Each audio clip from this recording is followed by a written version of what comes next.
बिस्मिल्लाहिर्रहमानिर्रहीम। जानिया औरत तौबा करके वलियों की मां बनी। बनी इसराइल में एक फाहिशा औरत थी। लोग उसके हुस्न व जमाल पर लट्टू हो जाते थे। उसका दरवाजा हर वक्त खुला रहता था। हाल यह था कि जो शख्स एक नजर देख लेता उससे मुलाकात के लिए बेताब हो जाता। वह और 10 दीनार वसूल करती, फिर अपने पास आने देती। एक दिन एक नौजवान आबिद का उधर गुजर हुआ। उसने खूबसूरत चेहरा औरत को तख्त पर बैठे हुए देखा तो आशिक हो गया। दिल काबू में न रहा। 1000 कोशिश के बाद भी उस औरत का ख्याल दिल से निकल जाए मगर नाकाम रहा। दिन रात और सुबह व शाम उसी औरत का ख्याल उसके दिल में छाया रहता था। मजबूर होकर उसने अपना माल व असबाब बेचा और 10 दीनार इकट्ठे किए। फिर औरत के वकील के जरिए उस तक पहुंच गया।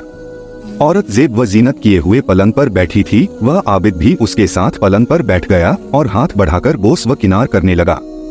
अल्लाह ताला ने उसकी हिफाजत फरमाई।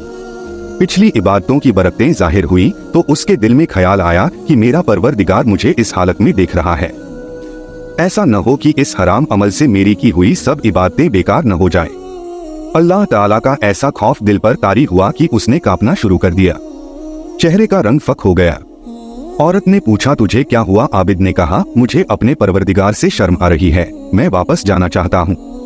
औरत कहने लगी कि लोग तो इस मौके के लिए मुद्दतों तड़पते हैं, तुझे हासिल है, अपनी मुराद पूरी कर ले। आबिद कहने लगा, मैंने जो तुझे माल दिया था वह तेरे लिए हलाल है, बस मुझे जाने हया और पाक दामनी दे। औरत कहने लगी कि लगता है तूने यह काम पहले कभी नहीं किया। आबिद कहने लगा, हाँ, कभी नहीं किया। औरत ने नाम पता पूछा तो उस आबिद ने सब कुछ बता दिया। जब वहाँ से निकला तो जार बख्तार रोने लगा कि मैं अल्लाह के दर को छोड़कर एक जानिया के दर पर आ पहुंचा। इधर जानिया औरत के दिल में भी आबिद की बरकत से खौफे खुदा तारी हुआ।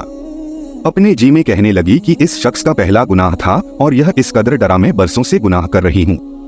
मैं नहीं डरती, हालांकि मेरा खुदा भी तो वही है और वह मुझे सब कुछ करते हुए देखता है। उस औरत ने घर का दरवाजा बंद कर लिया, मामूली कपड़े पहन लिए और इबादत में मशगूल हो गई। एक दिन उसके दिल में ख्याल आया कि क्यों न मैं उस आबिद के पास चली जाऊं।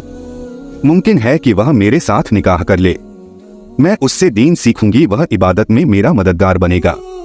यह कहकर उसने सामान बांधा और उस आबिद की बस्ती में पहुंची। आबिद को बुलाया। जब वह सामने आया तो उस औरत ने चेहरा खोल दिया ताकि वह उसे पहचान ले। आबिद ने उस औरत को देखा तो उसकी निगाहों में सारा मंजर फिर गया।